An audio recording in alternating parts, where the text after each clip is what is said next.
is CTV News. Good evening, and thank you for joining us. The County of Essex is looking to the City of Windsor to help it pay for a homeless drop-in center in Leamington. While we recognize that many of the region's homelessness challenges are concentrated in the city, we must also acknowledge that it's also happening in the county, including Leamington. For that reason, I believe the appropriate response is a shared response. Council voting unanimously tonight to pull $70,000 from reserves and then ask the City of Windsor to pay the other $70 grand. If the money can't be found, the drop-in center would have to close overnight this summer and potentially lose weekend programming through the fall. The need for on-site security has also increased the costs at the center. The City of Windsor has decided to no longer fund overnight coverage in Leamington this year. The county is going to ask for a reconsideration anyways, but has agreed to maintain the service while they await an answer. Tonight, Warden Hilda McDonald took aim at Windsor's 0% tax increase, saying the decision is affecting county services. We just happen to be the people whose service gets declined this time. That's what this is, plain and simple. Because if you're trying to cut, you're going to go to places where it's not seen as much. That's what this is. Call a spade a spade. In Windsor, 2 youths have been charged after a prearranged fight turned into a stabbing. It happened yesterday in this parking lot on Huron Church Road and Tecumseh Road. Today, police tell us an 18-year-old suffered non-life-threatening injuries around 11 Tuesday morning. They say one of the suspects pulled a knife on the victim. Authorities quickly identified, located, and arrested 2 youths. They're facing charges of assault with a weapon and possession of a weapon for a dangerous purpose. The OPP is hoping you can help them identify a suspect wanted for an allegedly stealing credit cards from a Good Life Gym locker room. Police say the theft happened June 2nd at the Tecumseh Mall location. Investigators say credit cards were taken from the locker room and later used fraudulently. OPP have released a photo of a suspect described as a white man wearing a blue polo shirt, gray shorts, white running shoes, and a black bucket hat. Anyone with information is asked to contact the OPP or Crime Stoppers. A dangerous offender hearing continued in Superior Court today. The Crown Attorney's Office wants Douglas Serrano declared a dangerous offender. He's accused of break and enter with intent and sexual assault. Serrano has a lengthy criminal record stretching back more than 20 years. The hearing will resume July 20th. The OPP is launching a new initiative about rolling stops. A stop sign does mean stop, not slow down. The message is part of the OPP's Stop, Look, Live campaign, encouraging motorists to stop fully, look in every direction, and eliminate distractions before entering an intersection. Police say what many call rolling stops can significantly increase the risk of a collision by cutting down the time needed to spot approaching traffic, cyclists, or pedestrians. Constable Stephanie Karen says even roads drivers travel every day can become dangerous when familiarity leads to complacency. She says quieter intersections can be especially risky because motorists may assume no one else is coming. Officers will be paying close attention to stop sign compliance as enforcement continues throughout the campaign and into the busy summer travel season. I want you to stop. I want you to slow it down. You're going to get there. It's not going to be that much more time off of your trip. Just take a look and let's all be safe out there. We want to get to where we're going. For years, Windsor has talked about the need for more housing. Now City Council is using what the city's mayor calls the last arrow in the quiver to make it happen. As CTV's Sanjay Mara reports, Council has approved a plan to seek provincial and federal funding in exchange for cutting development charges on new homes by a significant amount. A builder constructing a detached single-family home in Windsor currently pays about $45,000 in development charges, but following a unanimous decision by City Council today to back a plan that could cut development charges by 70% over the next 3 years, that same cost could be reduced to just $13,500. That's quite a bit of money back in the customer's pocket, and the builders will be reducing the prices of housing by that much, and it just makes a big difference. The idea is to unlock that development that's in the pipeline waiting to be built, to get more people the homes that they're waiting to move into and hopefully lower the price and make them more affordable. And when it comes to that pipeline, city officials estimate nearly 3,000 housing units could get moving thanks to this reduction. But today's vote does not immediately cut development charges. Instead, it allows Windsor to apply for a share of an $8.8 billion provincial and federal fund aimed at encouraging more housing construction. The 70% reduction,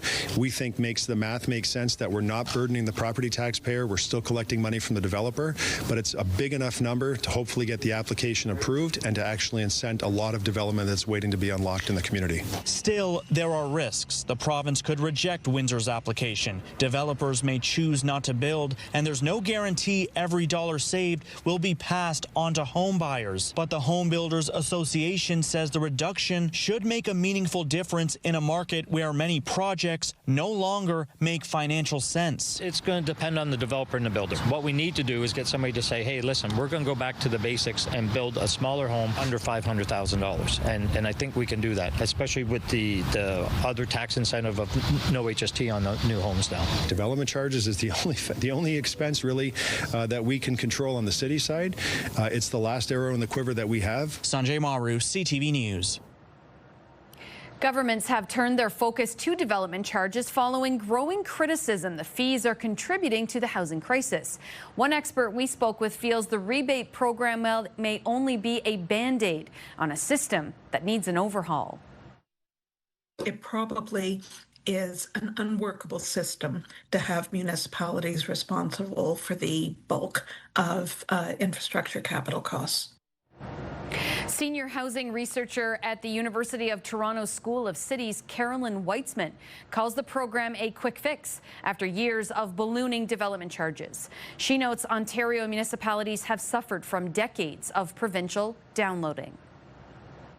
Infrastructure charges there have been quite low until very recently, but even the increases recently have been nowhere in Montreal, for instance, as compared to Toronto or Vancouver. So what that shows is that provinces probably should be paying for infrastructure costs, or possibly the federal government.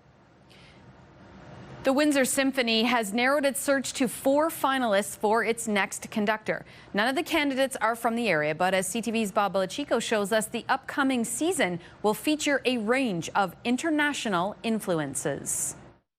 We all came to it from different perspectives, different reasons, and these 4 rose to the top. More than 120 applications have been whittled down. The Windsor Symphony Orchestra has revealed their final 4 in the search for a new conductor following the death of longtime music director Robert Franz last September. We know that they are world-class musicians, and we're so grateful that they would even consider coming to be here with us in Windsor. The 4 finalists are Andrew Crust, Benoit Gauthier, Cosette Justo Valdez, and Carolyn Watson. Each one of these candidates has already presented us with a compelling vision for where they would like to see the Windsor Symphony Orchestra go next, how we can better work with our community, coordinate with our community, engage new community groups, and I look forward to seeing what they bring. The symphony had applicants from all over the world. Now, born in the U.S., Crust is an award-winning conductor across the U.S. and Canada.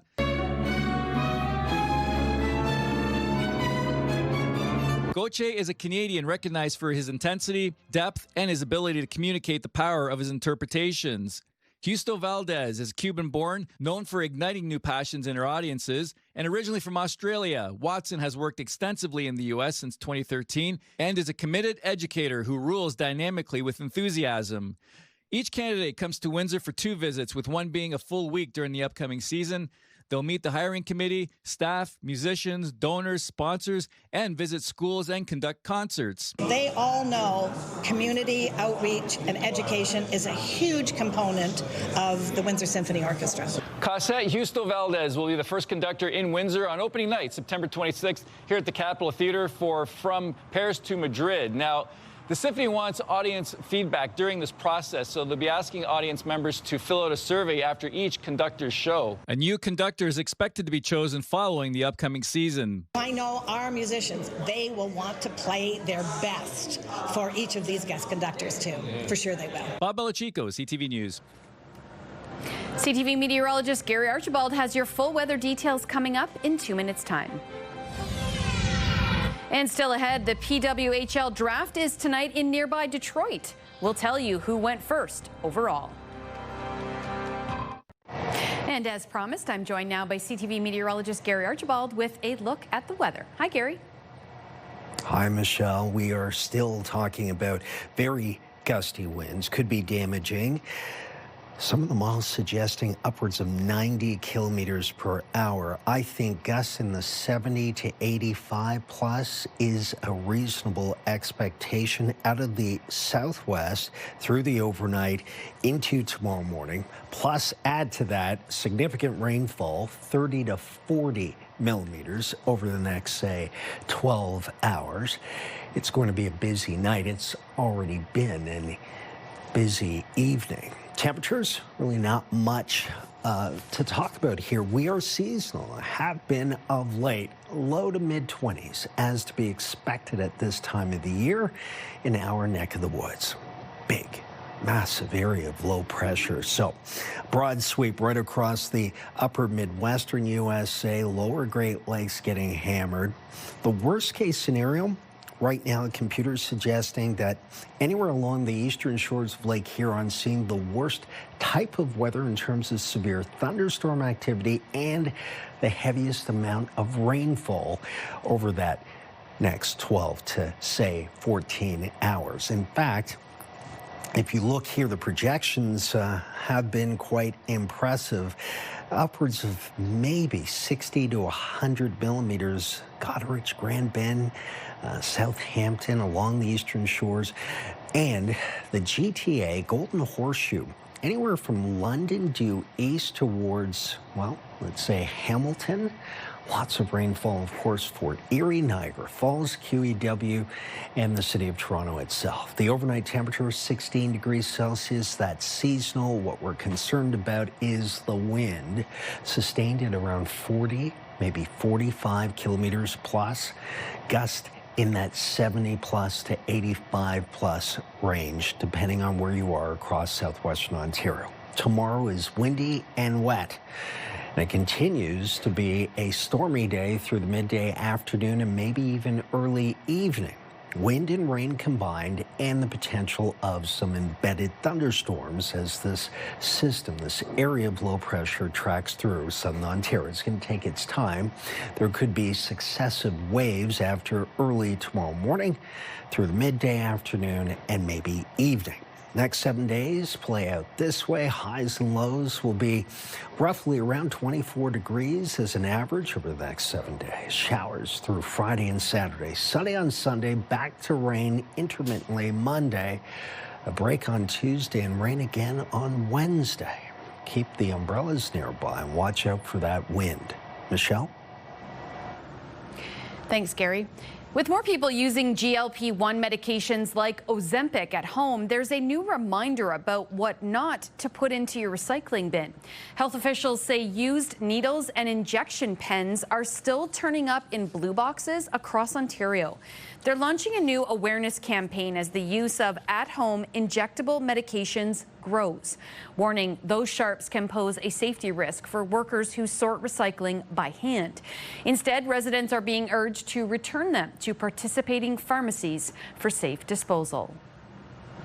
For workers who sort recycling by hand, even a small number of used medical sharps create a direct risk of injury. So we really want to make sure that we're keeping our workers safe and redirecting those materials to the appropriate channels, in our case, to community pharmacy for safe disposal. A key report from a special parliamentary committee today is recommending against the expansion of medical assistance in dying for those suffering with mental health issues. CTV's Abigail Beeman on why committee members want this group excluded from eligibility. Since I was 11, I've wanted to die. Living in poverty with anxiety, PTSD, borderline personality, and major depressive disorders among his diagnoses, Mitchell Tremblay is torn over the parliamentary committee's recommendation to indefinitely exclude people from accessing medical assistance in dying if the sole reason is mental illness. 5 years ago, I was cheering only for this expansion. This is all I wanted.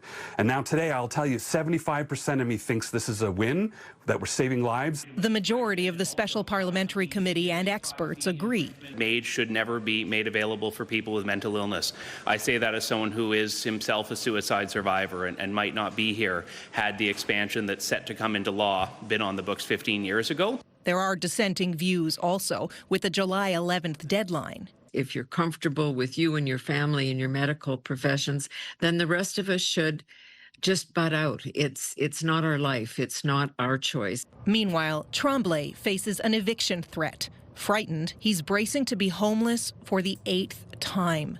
That's linked to the 25% of him unhappy to potentially lose MAID as an option. I'm terrified, and to take that option off the table from me, I get angry. And I get scared, and I see that in a lot of the people that I'm talking to every day on social media. And there isn't any kind of a solution for it other than more support. Yet Tremblay says he's feeling more hope than usual, that perhaps society will finally recognize supports needed for vulnerable people. All these things add up, and what people feel is that they're not worth it. The government will decide whether to legislate the change. The Justice Minister won't commit to a timeline for next steps, saying it will take at least several weeks to digest the report. Abigail Beeman, CTV News, Ottawa.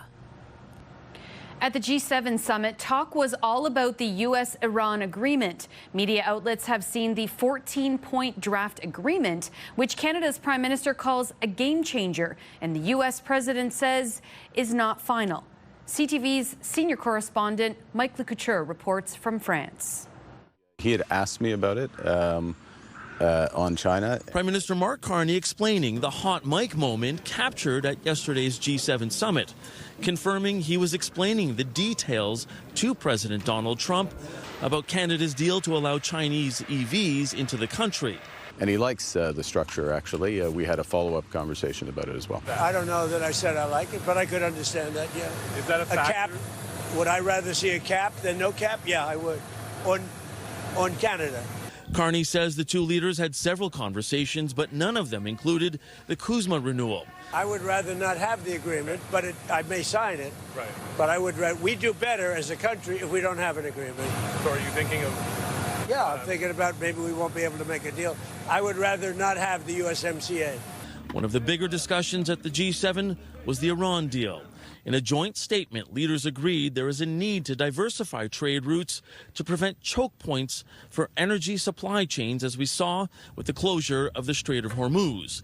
The statement also says, quote, "We welcome the potential for Canada to deliver significant additional capacity to global markets in the coming years." Carney says there are a number of projects and plans, both online and in the works. There's other European offtakes in the work for Canadian LNG, and then as well, expansion of TMX, the oil pipeline. Back in Ottawa, Conservatives had this reaction to that proposal. This is evolving a little bit. It needs to evolve a lot faster than it has. It's a great resource we have in Canada. The whole world knows it's a great resource. It's been constrained by bad government policy. Carney also described the Iran deal as a game changer, as he feels Trump's view of the war in Ukraine is shifting. Change in orientation, a more realistic, in our view, expectation of where this war was going to go, and the position against Russia, the tightening of sanctions against Russia, the ability to provide additional defensive support for Ukraine. The G7 leaders also agreed to consider giving Ukraine the critical licenses to increase domestic military production for things like missiles. It's something that President Volodymyr Zelensky has been asking for since last year. Mike Lecouture, CTV News, Evian, France. City councils in Mississauga and Brampton are considering renaming local parks after two police officers recently killed in the line of duty. In Brampton, Mayor Patrick Brown says he'll ask council to rename a park in honor of OPP Constable Tarun Bali, who was raised in the city and was killed last week while on duty in Northern Ontario. Meanwhile, in Mississauga, councillors are considering renaming a park after Peel Regional Police Constable Mark Pinizzotto. The emergency task force officer was killed last week while executing a high-risk search warrant. Here's more from Mississauga councillors. It's really honestly been devastating to the community. I know a lot of people who know him really well, who played hockey with him. He was the coach of their kids. I know some good high school friends who served with him on the Toronto Police Service. He was our age, and it's really affected how people feel. Like, he was murdered. He was serving his community. What can we do to try and commemorate his service and his memory? This is awful. So the small thing that we might be able to do as a municipality is rename a park in Mark's honor. That is, I think, a fitting tribute.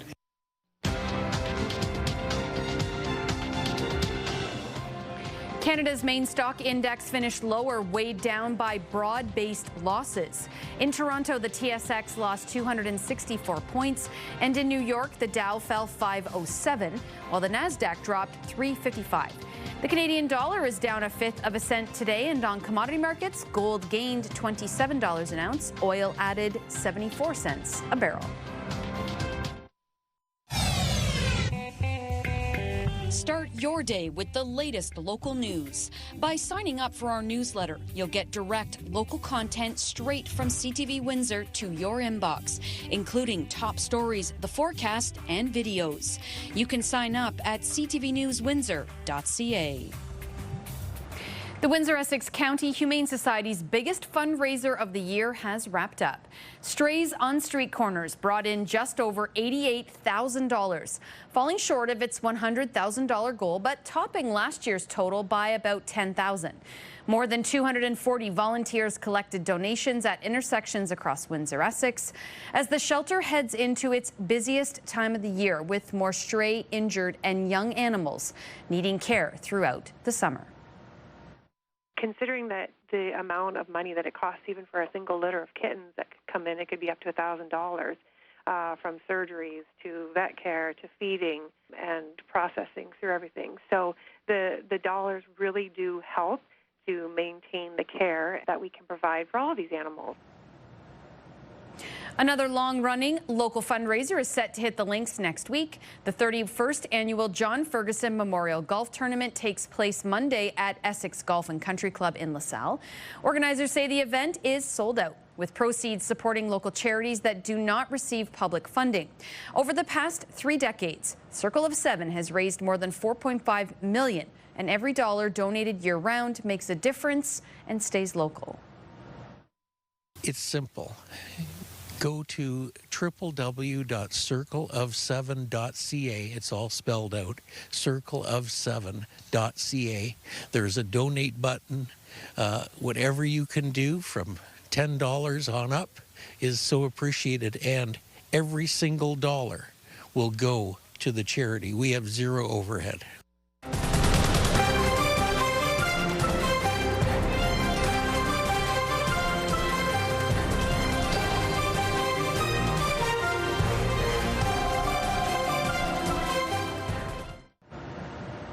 Detroit is in the hockey spotlight tonight as the PWHL draft takes over the Fox Theatre. One of the league's newest franchises is hosting the draft in our backyard. There are 4 local gals in the draft tonight, including Ruth Finn's Megan Agosta. Caroline Harvey from the University of Wisconsin took the top spot after being drafted by Vancouver. Meantime, in Canada, it's the end of an era for hockey. After nearly 75 years on the air, NHL games will no longer appear on CBC.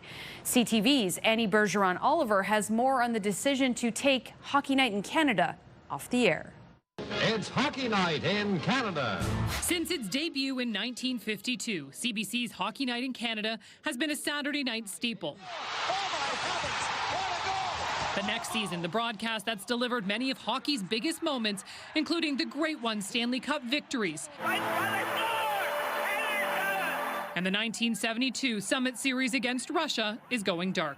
It's like everything in life. It's like we're all moving forward in different directions. It's a splintering of what was a family tradition. The iconic program was woven into the national fabric, offering hockey for free over the airwaves or with basic cable. But now a deal with the NHL rights holder Rogers Communications is ending, so CBC can no longer air NHL games. It really is the end of an era for not only Canadians, but for an important chapter of Canadian culture where hockey was coast to coast to coast. They're going home. Experts aren't surprised by the move. They say changing viewer habits and the growth of streaming platforms like Amazon have reduced the importance of traditional TV, pushing many professional sports organizations to adopt subscription models. Welcome to the world of pay-per-view sports. The NFL, the NBA, Major League Baseball are all going down that path. It's only a matter of time before hockey did it. I think the reason that it took so long in Canada, of course, is because of our commitment to hockey. CBC still owns the rights to Hockey Night in Canada. Instead of hockey, which will play on Rogers Sportsnet, CBC plans to launch a new Saturday show focusing on Canadian athletes. Annie Bergeron-Oliver, CTV News, Ottawa. And let's take one final look at the weather. Here's CTV meteorologist Gary Archibald. Michelle, I think it's still going to be windy as I speak through the overnight into tomorrow morning. The takeaway is significant rainfall happening now, continuing into tomorrow morning, early afternoon, and the potential of some thunderstorms between now and tomorrow afternoon. So Thursday's active weather day, to say the very least. Friday, still showery, mostly cloudy with passing showers potentially in the afternoon. Saturday, transitioning into Sunday, we'll see less cloud. Cool-ish Saturday, passing shower or two, not a complete washout, and then sunnier on Sunday. Mid-20s anticipated next week. That would be seasonal, but rain will be part of the story as well. Wherever you are, have a good night. And do take care, tomorrow being a stormy day. Michelle? Otters at the Vancouver Aquarium are getting in on World Cup action, offering a prediction on who will win Canada's match against Qatar tomorrow.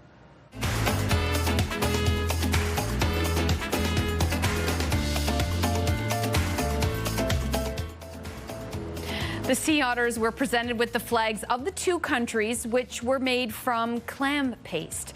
The Otters navigated toward the Canadian flag. The home team is heavily favored to win the match tomorrow when the two teams play in Vancouver.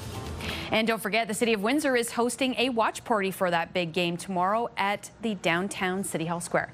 That's it for us tonight. Thank you so much. I'll see you right back here again tomorrow.